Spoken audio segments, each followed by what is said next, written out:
offer. So you found the home you love, and now you want to write an offer. And your agent and your lender are going to be your team in making that happen. So your lender is going to educate you and your agent, telling both of us about your financial picture and sort of some of the contingency periods that we can write into the offer. And we're going to work together to make that happen. So there's a few steps involved. Do you want to go through the first part? Yeah, absolutely. So, anytime that a lender issues out a pre-approval, they're basically letting the buyer know and the real estate agent, hey, here's the client's maximum price range, right? This is their ceiling, and basically anything below that is okay, right? So more than anything else, we're looking at pricing, we're looking at turn times, and then last but not least, we're looking at financing. What type of financing? Is your client coming in as a first-time home buyer with an FHA loan? Is your client coming in with a conventional loan, or some kind of different type of alternative product, which is not an FHA loan or a conventional loan? So we'll let you guys know that. Or maybe you're a veteran and you have a VA loan. Thank you, yeah. But yeah, the main things we're thinking about when we're writing an offer are, right, how much you're going to put down, what's your earnest money going to be, how much is that? Your earnest money comes out of your deposit. What's the total deposit we're putting down? Other things that you're writing into the offer are exclusions and inclusions and exclusions in regards to certain items in the home, maybe. And then really those contingency periods are very important. And those are your inspection, your appraisal contingency, and your loan contingency.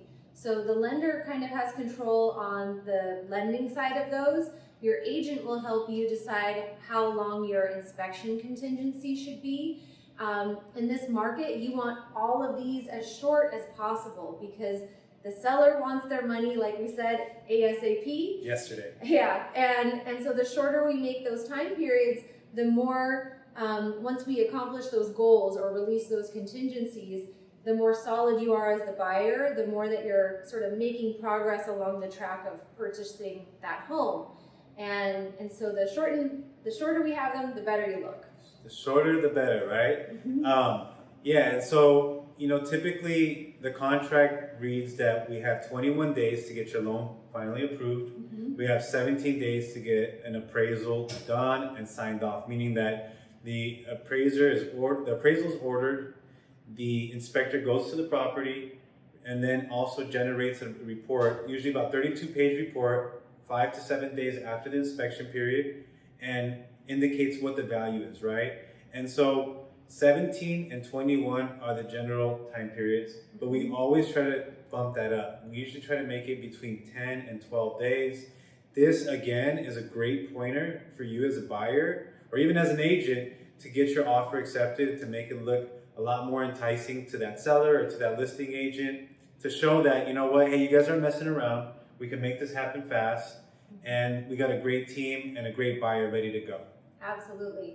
And one last thing we should probably mention is the turn times. So this is such a hot market still. It's very much a seller's market, and there's a lot of buyers out there. There's typically multiple people putting in offers.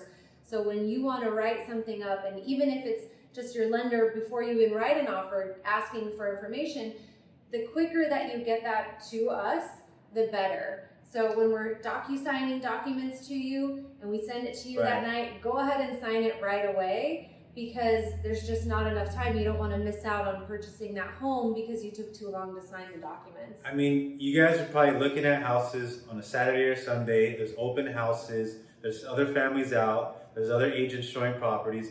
The key is get to there first, right?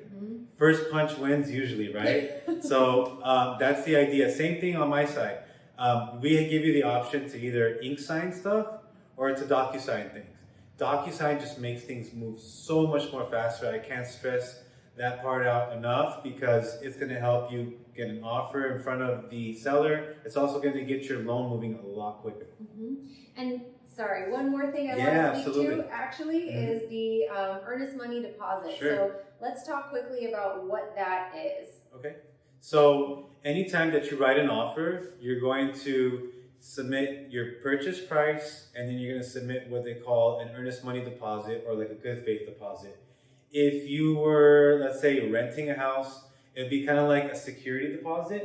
And so basically what we want to show the seller is that you have skin in the game, right? And the standard practice is 3% of the purchase price. So if your house that you're buying is $1 million, then you want to put 3%, which is $30K. That earnest money deposit also goes towards your down payment. So let's say if your down payment was $100,000 and you put $30,000 in, then that would minus off that 100K, right? And that would go towards your down payment. And the earnest money deposit pretty much is done once you guys get your offer accepted in the first, how many days? 3 days. 3 We days. really want to turn that in right away to show, like you said, good faith, you have skin in the game, and that you really are a solid buyer. Yeah, so talking about contingency periods, this is what's going to protect your earnest money deposit, right? And so Lauren and I are going to lead you to getting those inspections, making sure those inspections are satisfactory, to make sure that once we get not only the inspections but the loan approval, we can sign off on the contingency safely, right? So anytime that you sign off on a contingency, you're exposing yourself more to the seller in the transaction, meaning that if you happen to sign off on, let's say, for example, the inspection contingency, and then you want to back out after that, it makes it difficult and you can put your deposit at risk from getting back if you wanted to cancel out of the transaction or back out of the deal, right? So what we want to do is we want to make sure that we're totally engaged with that inspection, that we know exactly what's going on, with the appraisal, that the value is met, and that the loan is completely approved, right? So that way, once we say, hey, let's remove loan contingencies, we know we're going to close. We got everybody all in at that point. And that's a great, great indicator to the seller that you have, like, you just jumped in with your clothes on, right? Like, you're all in. There's no backing out at that point. Right. You're ready to go. I think that covers it. That was so, our yeah. step 3, making an offer. So stay tuned for the next video for step 4, knowing your